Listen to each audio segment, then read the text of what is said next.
सुप्रभात बच्चों आज मैं आपको करवाना है अनुच्छेद, लेकिन उससे पहले मैं आपको बताना चाहती हूँ आज अब स्कूल खुल गए हैं।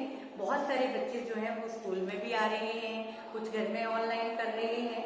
ठीक है बच्चे, तो अभी पीछे इतना ज़्यादा महामारी से हम गुजरे हैं। ठीक है, बहुत सारे शरीर भी कई बार हम लोग बीमार हो जाते हैं, है ना। तो उसके लिए हमने क्या क्या करते हैं। ठीक है, इस बार क्या है आपने देखा होगा टीवी पे भी जो रामदेव जी थे उन्होंने क्या सिखाया था, योगा करना, है ना। तो ये जो है वो हमारे शरीर की इम्यूनिटी भी बढ़ाता है। तो इतनी महामारी के बाद ये चीज़ें जो है वो हमें बहुत ज़्यादा मोटिवेट करती हैं, है ना। तो इसके लिए मैं आपको सबसे पहले ये बताना चाहती हूँ कि आज हमें करना है अनुच्छेद। तो अनुच्छेद होता क्या है, ठीक है। तो बेटा आपने पढ़ा होगा इंग्लिश में जिसे हम ऐसे कहते हैं उसे हिंदी में हम निबंध कहते हैं, लेकिन इंग्लिश में जिसे पैराग्राफ कहते हैं उसे हम अनुच्छेद कहते हैं। तो दोनों में अंतर क्या है पहले मैं ये बताऊँ। निबंध जो है वो बेटा पूरा लिखना पड़ता है, पहले उसकी भूमिका बतानी पड़ती है, फिर किसके बारे में लिखना है, क्या है, किस कैसा है, उससे क्या लाभ है, क्या हानियां है, ये सारा बताना पड़ता है। अनुच्छेद में भी बताना पड़ता है, लेकिन उसमें जो है निबंध में अलग अलग पैराग्राफ लिखे जाते हैं। ठीक है, जैसे खेल कूद, पहले खेल होता क्या है, खेल कूद की भूमिका बताएंगे, फिर उसका बताएंगे लाभ क्या होता है, फिर इसकी हानियां क्या होती है, फिर इसका उपहार क्या है, इससे मिलता क्या है ना। लेकिन अनुच्छेद में ऐसा नहीं है। अनुच्छेद जो है वो हम केवल 100 और 150 वर्ड में लिखते हैं, शब्दों में लिखते हैं, और ये जो है वो एक छोटा सा पैराग्राफ होता है। लेकिन बात सब्जेक्ट मैटर विषय जो है वो इसका भी सेम ही रहता है, लेकिन इसको पैराग्राफ में डिवाइड नहीं करते। ये बात ध्यान रखनी है। अगर कोई बच्चा, अगर आपने अनुच्छेद दिया है और कोई बच्चा निबंध लिख देता है तो उसके नंबर जो है वो काटे जाते हैं, उसको नंबर नहीं मिलते इस चीज़ के। तो ये आपने खास ध्यान रखना है। मैं सिर्फ आपको समझाऊंगी, ठीक है, आज लिखवाऊंगी नहीं, लिखेंगे आप अपने आप मुझे सुनेंगे, ठीक है। और उससे उन बातों को, अनुच्छेद लिखना कोई मुश्किल बात नहीं है। अनुच्छेद क्या है, अनुच्छेद जैसे हम रूटीन में जो काम हम करते हैं, ठीक है, जो चीज जिसके, अब खेल कूद भी लाभ है, तो जो हम खेलते हैं उससे हमें क्या क्या मिलता है वही बताना है। ठीक है, आपने ऐसे नहीं करना कि आपने बुक से रट्टा लगाया और आके यहाँ पे लिख दिया, बिल्कुल नहीं। ठीक है, अनुच्छेद आपको कुछ किसी तरह का भी आ सकता है, तो उसके लिए आपने तैयार रहना है, क्योंकि हमने अपनी शब्दों में ये चीज जो है वो लिखनी है। अनुच्छेद लिखते लिखते हमें किन किन बातों का ध्यान रखना है ये जरूरी है।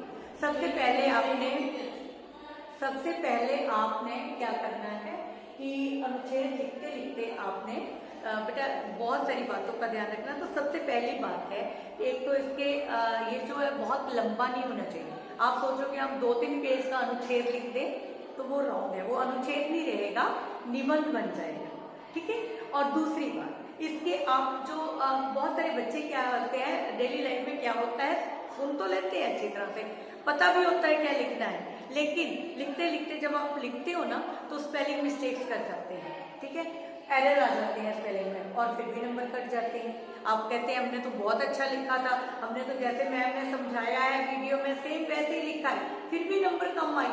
अब नंबर कम क्यों आए, क्योंकि आपके स्पेलिंग मिस्टेक्स होती है। तो आपने क्या करना है, अनुच्छेद में अभी करवाऊंगी, जो मैं बोलूंगी आपने ढंग से सुनना है, फिर उसको आपने लिखना है। अब अनुच्छेद तो आप मुझे लिखकर मुझे भेजोगे, अपने अपने शब्दों में सारे लिखेंगे और उसे मैं चेक करूंगी तो आपकी मिस्टेक्स ठीक हो जाएगी। तो आपको पता चलेगा जो जो मिस्टेक्स आपकी निकलेंगी उन्हें आपने 5 टाइम आपने रिवाइज करना है। ठीक है, तो आप क्या करते हो बच्चे, कई बार आप अनुच्छेद लिखते लिखते एकदम आप जब लिखना शुरू करते हो ना तो आप सब्जेक्ट उठाते हो, खेल कूद के बारे में आपने लिखना है। खेल कूद के बाद लिखते लिखते आपका दिमाग पता नहीं कहाँ चला जाता है, बीच में कुछ और ही गप्पे मार देते हो, फिर एंड में फिर खेल कूद के बारे में लिख देते हो।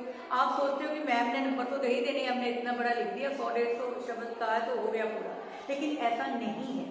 आपको नंबर कैसे मिलेंगे, सब्जेक्ट मैटर आपका प्रॉपर होना चाहिए, विषय वस्तु आपका पूरा होना चाहिए। अगर वो पूरा नहीं है तो आपके नंबर नहीं मिलेंगे। ठीक है, तो अनुच्छेद लिखते लिखते आपने दो तीन बातों का ध्यान रखना है। क्लियर?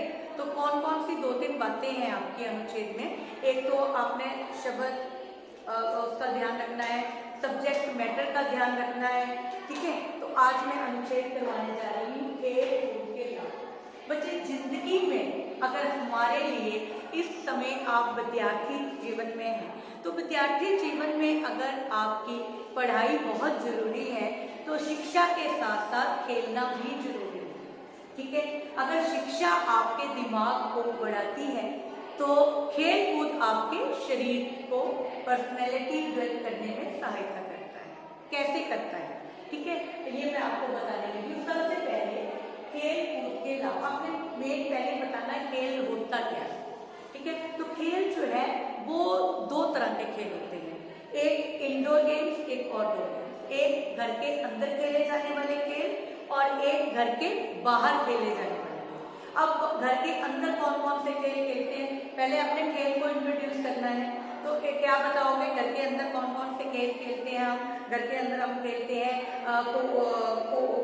क्या कहते हैं, अपना लूडो खेल लेते हैं, सांप सीढ़ी जिसको हम बोलते हैं ना, सांप सीढ़ी खेल लेते हैं, चेस खेल लेते हैं।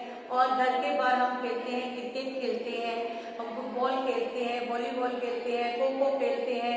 बहुत सारी खेलें जो है वो हम बाहर मैदान में खेलते हैं। अब घर के अंदर जो खेलें खेली जाती हैं, उससे हमारा दिमाग चुस्त होता है। कंप्यूटर पे गेम खेलते हो, ठीक है ना, तो दिमाग चुस्त होता है, दिमाग चलता है हमारा। लेकिन घर के बाहर जो हम खेल खेलते हैं उससे क्या होता है, हमारा शरीर का हेल्थ ठीक रहता है, स्वास्थ्य ठीक रहता है। ठीक है, अगर स्वास्थ्य ठीक है तो दिमाग भी ठीक है। अगर दिमाग ठीक है और स्वास्थ्य ठीक ना हो तो आप कुछ भी नहीं कर सकते, पढ़ने का मन ही नहीं करता, है ना। अभी आप पीछे देखो, पेंडेमिक चल रही थी, महामारी चल रही थी, तो हम लोग घर में बैठे बैठे बोर हो गए कि अब कब स्कूल खुले तो स्कूल में जाए। और अब स्कूल खुल गए हैं तो बहुत सारे बच्चे स्कूल में भी आ रहे हैं, खुश भी हैं। ठीक है, अब स्कूल में आते हैं, रिक्रिएशन होता है, चार बच्चों से दूर बैठ के ही सही, सोशल डिस्टेंसिंग से ही बात करते हैं। ठीक है ना, बहुत अच्छा लगता है, बच्चे बहुत खुश है स्कूल आकर। तो इस तरह आपका मन जो है वो खाली पढ़ाई में, घर में बैठे पढ़ाई करते थे लेकिन मन इतना अच्छा नहीं लगता। ठीक है ना, जो बच्चा, मैं कहती हूँ जो बच्चा कुछ नहीं करता, जिसका ध्यान किसी में नहीं लगता, पढ़ाई में नहीं लगता, किसी में नहीं लगता, खेल कूद में उसका ध्यान बहुत अच्छा लगता है। और खेल कूदने से क्या क्या लाभ होते हैं वो आज हमें बताना है। तो आपको मैंने बता दिया खेल कैसे होता है, कितने प्रकार का होता है। ठीक है, ये आपने सारा पहले खेल के बारे में इंट्रोडक्शन देनी है, खेल होता क्या है। ठीक है, उसमें हमें क्या क्या हो, किस तरह हमें खेलना चाहिए। ठीक है, तो मैंने बता दिया दो तरह के खेल होते हैं, एक घर के अंदर खेले जाने वाले, बाहर खेले जाने वाले। फिर मैंने बताया कि खेल अंदर खेले जाने से क्या होता है, दिमाग तेज होता है, बाहर खेलने से क्या होता है, शरीर हृष्ट रहता है। ठीक है ना, और इसके साथ साथ हम कहते हैं कि शरीर के लिए व्यायाम करना जरूरी है। मैंने आपको स्टार्टिंग में बताया कि अभी टीवी में बहुत बार जब पेंडेमिक चल रही थी तो उन्होंने बार बार बताया कि व्यायाम करा करो। व्यायाम क्या है, व्यायाम क्या है, एक तरह का खेल ही है, हम खेलते हैं। ठीक है ना, तो खेलने से क्या क्या होता है, पहली बात मैंने आपको बताई, खेलने से जब हम कोई भी खेल खेलते हैं, आपने देखा है जब हम कहीं भागते दौड़ते हैं तो हमें ठंड तो बिल्कुल नहीं लगती, पसीना आना शुरू हो जाता है इतनी सर्दी। तो बेटा आपको मैं बता रही थी कि हाँ, जब हम खेलते हैं तो पसीना आ जाता है, और पसीना आने से हमारा रक्त संचार बढ़ जाता है, जिससे हमारा शरीर जो है वो स्वस्थ रहता है। क्लियर? तो यहाँ पे मैं इसके और क्या क्या लाभ है और बताने लगी। कई बार क्या होता है कि हम कोई भी गेम खेल रहे हैं, मान लिया हम इंडोर गेम खेल रहे हैं, कोई भी गेम खेल रहे हैं, कोई भी खेल खेल रहे हैं, तो हम उस खेल में इतने मस्त हो जाते हैं, तो कई बार तो मम्मा खाना रख जाते हैं, ठंडा हो जाता है, हमें ध्यान ही नहीं होता कि खाना रखा है। यानी कि खेल कूद से हमारा क्या होता है, खेल कूद से और क्या होता है, हमारी चिंता दूर हो जाती है ना, क्योंकि इतने उसमें व्यस्त हो जाते हैं कि हमें कोई भी टेंशन रहती नहीं है। तो खेल कूद से दूसरा क्या लाभ हुआ इसका, कि हमारी चिंता दूर हो जाती है। ठीक है, और फिर खेल कूद से एक और लाभ और क्या है कि इससे हमारी कार्य कुशलता बढ़ती है। ठीक है, कार्य क्षमता, काम करने की शक्ति जो है वो बढ़ जाती है। अगर हम एक ही काम को लगातार करते रहेंगे तो हम बोर हो जाएंगे, लेकिन जब बीच में खेल लेंगे फिर काम करेंगे तो हमारी कार्य क्षमता जो है वो बढ़ जाती है, हम अच्छी तरह से काम कर सकते हैं। ठीक है, और इससे क्या लाभ है, जो अच्छी खेल में जो बच्चे अच्छे होते हैं, कोई खेल में बहुत अच्छे होते हैं, उनको खेल के बेस के ऊपर ही सरकारी नौकरी मिल जाती है। ठीक है, और नौकरियां भी मिल जाती हैं, और जो खेल में बहुत अच्छे होते हैं उनको पुरस्कार भी मिलते हैं। तो खेलों से बहुत ज्यादा लाभ है। ठीक है, तो हमें क्या है, खेल कूद के लाभ लिखने हैं।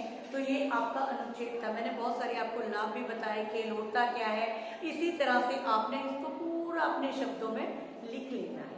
ठीक है बेटा, कॉपी पे कर लेना है और मुझे PDF बना के भेज देना है, और मैं चेक कर दूंगी। आपकी जो मिस्टेक्स होंगी वो आप 5 टाइम लिखेंगे तो वो भी ठीक हो जाएगी इन फ्यूचर, और आपके पूरे नंबर आएंगे। ठीक है ना, तो आपने अब विषय वस्तु का खास ध्यान रखना है, सब्जेक्ट मैटर का बहुत ध्यान रखना है।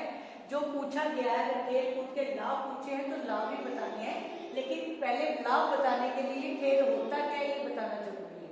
ये 2-3 बातों का ध्यान रखेंगे तो आपका अनुच्छेद बहुत अच्छा रहेगा और पूरे नंबर आएंगे। ठीक है, तो आज के लिए इतना ही, धन्यवाद।